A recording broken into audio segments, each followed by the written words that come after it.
誰だわ。 Halo guys, selamat datang lagi di channel ini bersama gue, Reborn. Buat yang baru gabung, jangan lupa dibantu like dan di subscribe ya. Setelah 1 minggu menunggu, akhirnya chapter terbaru dari manga Baku Hantam Tokyo Revengers kembali terbit secara resmi di Jepang 1 jam yang lalu.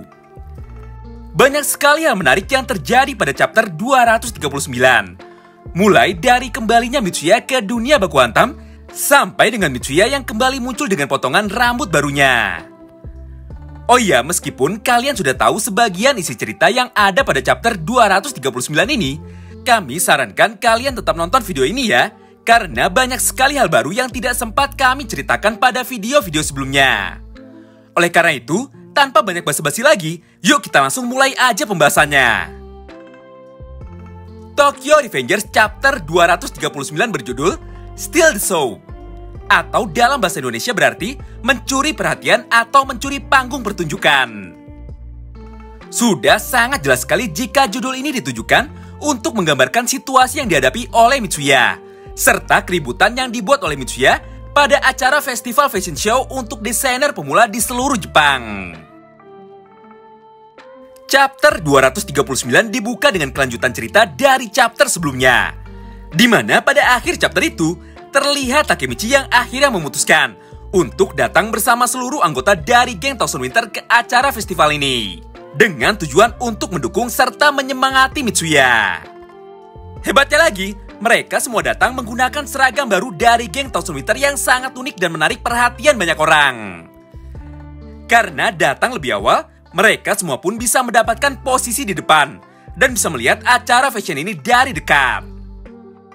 Tidak lama berselang, acara pun akhirnya dimulai. Dan satu persatu model yang sudah ditentukan keluar untuk memamerkan desain seragam yang telah dibuat oleh para desainer pendatang baru atau pemula. Di momen ini, Takemichi, Chifuyu, dan Hakai pun kembali memperlihatkan tingkah konyol mereka.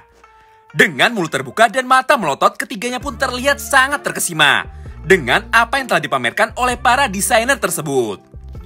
Namun nampaknya Chifuyu tidak mau kalah. Dengan penuh semangat, dia pun berkata, jika selera berpakaiannya atau style yang dimilikinya tidak kalah hebat jika dibandingkan dengan para desainer muda tersebut. Mendengar ini, Takemichi pun seketika terkejut karena khawatir kepada Chifuyu dan tidak ingin Chifuyu membuat hal-hal yang memalukan lagi untuk dipakai oleh geng Thousand Winter. Takemichi pun akhirnya meminta Chifuyu untuk berhenti mengoceh dan memintanya menyimak jalannya acara ini saja. Scene pun kini berpindah ke belakang panggung. Pada panel ini nampak Yasuda yang sedang terburu-buru sambil membawa sesuatu di tangannya. Sesampainya di lokasi, Yasuda pun langsung menghampiri Mitsuya dan langsung memberikan semua barang tersebut kepada Mitsuya. Ada yang tahu barang apa yang dibawa oleh Yasuda? Oji-san sendiri pun bingung menyebut barang ini apa. Namun jika kita perhatikan baik-baik, barang ini sepertinya adalah sebuah renda yang telah susah payah dibuat oleh Yasuda dan juga para anggota geng klub penjahit lainnya. Ternyata renda ini adalah bagian terakhir yang dibutuhkan oleh Mitsuya untuk menyelesaikan desain pakaian yang akan segera dia pamerkan dalam acara fashion show ini. Di momen ini, Mitsuya pun nampak sangat bahagia sekali setelah melihat hasil akhir dari pakaian yang telah dia buat. Dengan senyuman lembut, Mitsuya pun menyampaikan rasa terima kasihnya kepada Yasuda serta para anggota klub penjahit lainnya yang selama ini terus memberikan dukungan kepadanya serta membantunya untuk menyelesaikan apa yang telah dia mulai. Mendengar semua perkataan Mitsuya tersebut, Yasuda pun langsung merespon. Kami senang membantumu, Presiden. Semua ini kami lakukan demi masa depanmu. Scene pun kembali berpindah. Setelah beberapa saat berlalu, akhirnya tiba giliran Mitsuya untuk menampilkan hasil karyanya kepada semua orang yang hadir di acara festival ini dan semua orang yang menonton di televisi. Dari panggung terdengar pembawa acara yang memberikan penjelasan jika peserta selanjutnya akan mengangkat tema naga kembar atau Twin Dragon. Tema ini dipilih Mitsuya sebagai bentuk dedikasinya kepada Draken, sekaligus mewujudkan janjinya kepada Draken. Mengetahui ini, Hakai pun seketika panik. Dia pun berteriak tidak karuan, hingga membuat Chifuyu yang ada di sebelahnya kesal dan terganggu. Dengan penuh emosi, Chifuyu pun memarahi Hakai, serta menyuruhnya diam dan menunggu. Di momen ini, tiba-tiba saja terlihat dua orang model yang keluar dari balik tirai. dan berjalan dengan anggun di atas catwalk yang sudah disediakan oleh panitia pelaksana. Pada panel ini nampak jelas sekali jika semua orang yang hadir pada acara festival itu terlihat sangat kagum dengan hasil karya atau desain pakaian yang telah dibuat oleh Mitsuya. Pakaian itu terlihat sangat-sangat anggun dan juga sangat elegan dengan dominasi warna gelap dan juga motif tato naga yang menghiasi pakaian tersebut. Walaupun kedua model pakaian tersebut jika dilihat sekilas sangat mirip sekali, namun keduanya memiliki keunikan masing-masing. Sangat cocok sekali dengan tema yang diangkat oleh Mitsuya, yaitu naga kembar. Semua orang yang melihat ini pun seketika berdiri dan memberikan tepuk tangannya yang sangat meriah. Takemichi yang melihat ini pun tidak sanggup menahan air matanya lagi, dan akhirnya dia pun menangis haru. Dengan suara gemetar, Takemichi berkata, "Draken, apa kau melihat semua ini?" Momen pun kini berpindah. Kali ini acara festival fashion show pun sudah selesai. Dan mereka semua sedang menunggu dewan juri untuk mengumumkan hasil dari acara festival ini. Namun siapa sangka, ternyata Mitsuya lah yang terpilih sebagai pemenang dari acara festival ini. Dengan skor yang sangat tinggi sekali. Mendengar hasil tersebut, para hadirin pun langsung berdiri dan sekali lagi memberikan tepuk tangan yang sangat meriah. Beberapa dari mereka bahkan sampai menganggap jika Mitsuya sudah berada di level seorang desainer profesional. Melihat ini, Takemichi pun berkata dalam hatinya, Mitsuya benar-benar orang yang sangat hebat. Dia tidak pantas atau tidak cocok jika harus kembali ke dunia berandalan dan terlibat dengan semua urusan di dunia berandalan lagi. Dunia ini adalah tempat yang cocok bagi Mitsuya. Tidak lama berselang, Mitsuya pun kemudian diminta untuk segera naik ke atas panggung untuk menerima penghargaan sekaligus menyampaikan pidato kemenangannya kepada semua orang. Namun hal mengejutkan kembali terjadi di sini.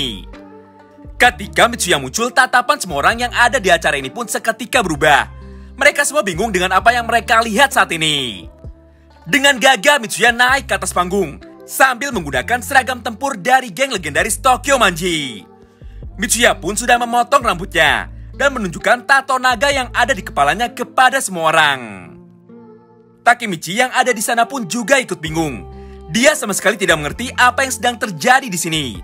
Semua pengunjung yang ada di lokasi ini pun perlahan-lahan mulai membicarakan Mitsuya dan mulai membuat kegaduhan. Namun Mitsuya tetap berdiri dengan penuh percaya diri dan langsung mengatakan kata sambutannya kepada semua orang. Di momen ini Mitsuya pun berkata, "Beberapa hari yang lalu seseorang datang mengunjungiku ke rumah. Orang itu berkata jika dia akan bertarung melawan teman lamaku." Setelah menghentikan ucapannya, Mitsuya pun langsung menoleh kepada Takemichi. Dia berkata, "Takemichi, bolehkah aku bergabung bersamamu?" Mendengar ucapan Mitsuya tersebut, Takemichi pun seketika menjadi semakin bingung. Tapi belum sempat Takemichi menjawab, Mitsuya pun langsung melanjutkan pidatonya lagi. Dengan lantang Mitsuya berkata, "Aku menolak penghargaan ini."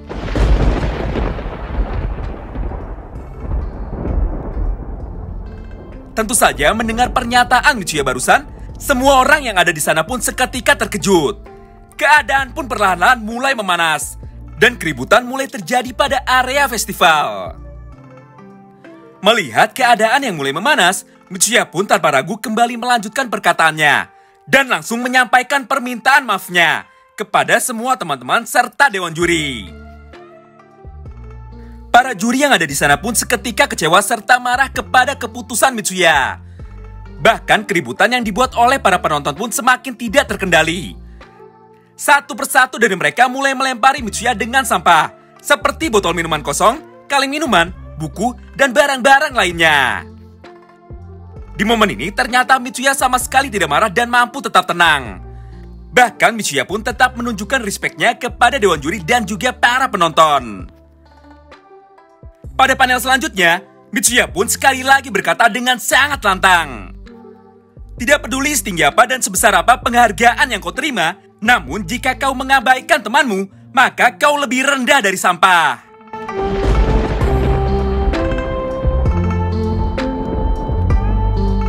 Banyak sekali hal yang mau kita bahas dalam video ini. Oleh karena itu, nantikan terus ya video pembahasannya besok. Terima kasih banyak yang sudah simak video ini sampai habis. Sampai jumpa lagi di video selanjutnya. Bye-bye.